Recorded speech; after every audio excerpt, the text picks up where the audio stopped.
We have Reem Ibrahim back with us, Communications Officer at the IEA. Reem, good afternoon to you. Hello, good afternoon. How are you? I'm all right. I was on a bit of a roll there. Sorry, I could have carried on for about another 45 minutes. But, I mean, it doesn't add up, does it? We're living in this kind of mad world at the moment. You're absolutely right. I've got to say, I did thoroughly enjoy listening to you discuss that, especially the fact that, if you're a university student and you even an economics student, at A-level and say, you know what, this is what I want, I'm going to increase taxes and hopefully we're going to raise more money. It's a fundamental misunderstanding of how the economy works. 100%. It's so interesting with all of these conversations about wealth taxes. You've got people like Lord Kinnock going on saying, you know what, guys, if we implement a wealth tax today, 2%, we'll raise about £10 billion, but taking into no consideration whatsoever that these people will probably leave the country. If you're a wealthy person, you're an ambitious person, if you're in your 20s even and you're young and you want to start a family, why would you stay in Britain? Why would you stay in socialist Britain? Indeed, or you just find a really nifty accountant that would go, do you know what, perfectly legit, we'll just find different ways. It might cost you another couple of grand on my bill, but don't worry, we can make this legal and you can defer, or you can't evade, but you can avoid. That's legal and frankly should be encouraged. So yes, you're allowed to do that, and that's what we'll see. That parks for 1 second, of course, Reem, just the sheer level of unfair, the sort of socialist insanity of thinking, we'll just go to rich people.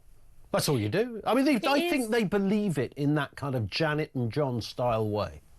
It also fundamentally doesn't help the people that they're attempting to help, right? If you want the people that they are calling working people or working class people, if you want the poorest in this country to feel better off, what you want is economic growth. What you want is more jobs. What you want is high paying jobs.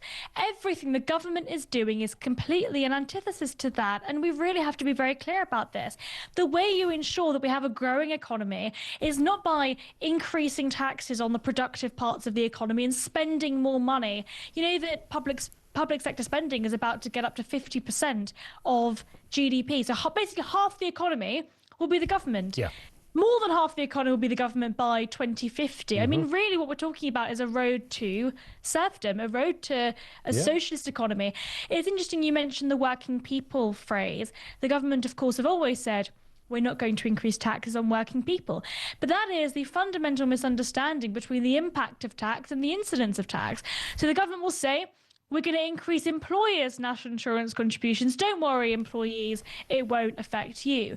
But again, that's a misunderstanding of the fact that if you're an employer and you're making it more expensive to employ somebody because you've got to pay all of this tax to the state, then obviously what's going to happen is you're going to hire less people, you're going to increase their wages at a much slower rate, if at all, and you probably will also have to sack some people because you won't have enough money to hire those people in the first place. So this really is a misunderstanding of using those phrases.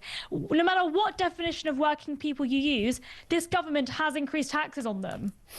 Indeed. Well, it fell to Heidi Alexander yesterday, who was forced out there to do the rounds and spill the beans, whether she did this deliberately or whether it was just a sort of accidental slip of the tongue. But let's have a listen to what she said.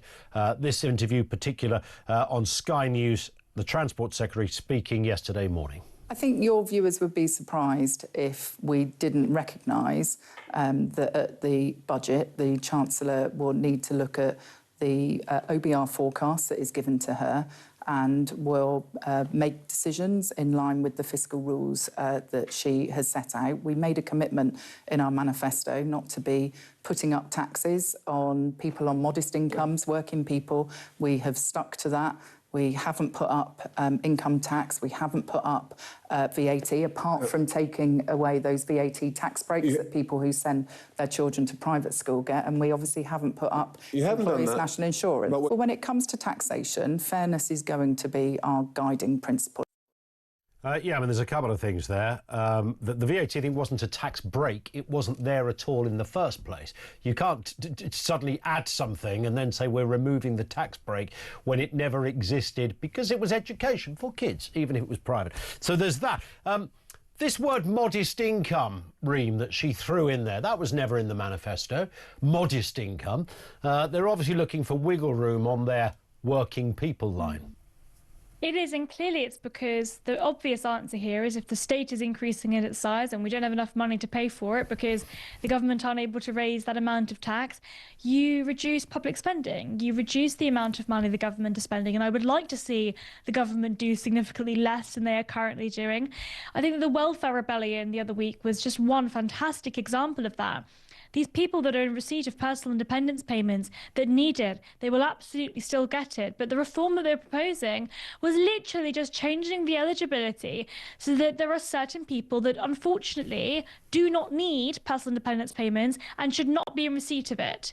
It was only about £5 billion. And they still weren't able to do that because their backbench Labour MPs have been able to take over the government. I think what's fascinating about the welfare argument is that we currently have a situation where 1/10 of the adult working population are on out-of-work benefits. So you and me and everybody else across this country that is working incredibly hard and paying extortionate taxes, highest taxes we have since the Second World War, we're paying all of this money, and yet 10% of the population aren't in work. Okay. So there's that part of it. Maybe that's a little bit about why we are seeing such sluggish economic growth. The last 2 months, for the second month in a row, the economy has shrank. The second month in a row. And are we seriously still sitting here and saying, you know what, we think this government might be okay on the economy? Things are going absolutely abysmally. And I'm really, really worried about this because I'm in my early 20s. I want to start a family in the next 10 years. And I love Britain. I love this country. I can't bear to see Britain in decline.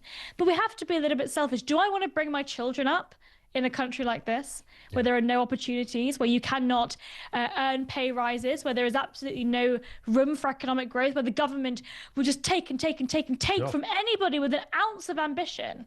Is that the kind of place I want to live? I don't know. Spot on. I think a lot of people feel the same. Let's have a look at this story. The BBC facing a crisis of trust.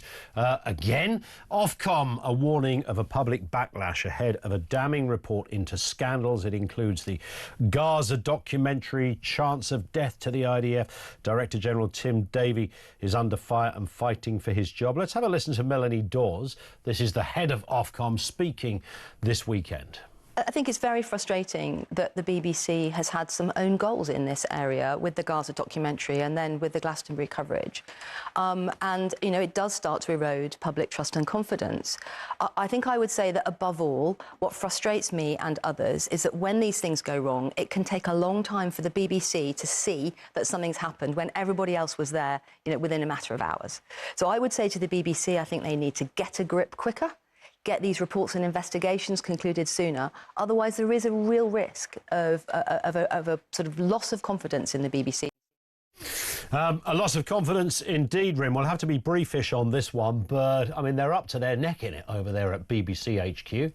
They are. I mean, some of us never had confidence in the BBC, but I think that maybe some of us were a bit more ahead of the times here. You're absolutely right. They're experiencing scandal after scandal. It's a really, really difficult situation.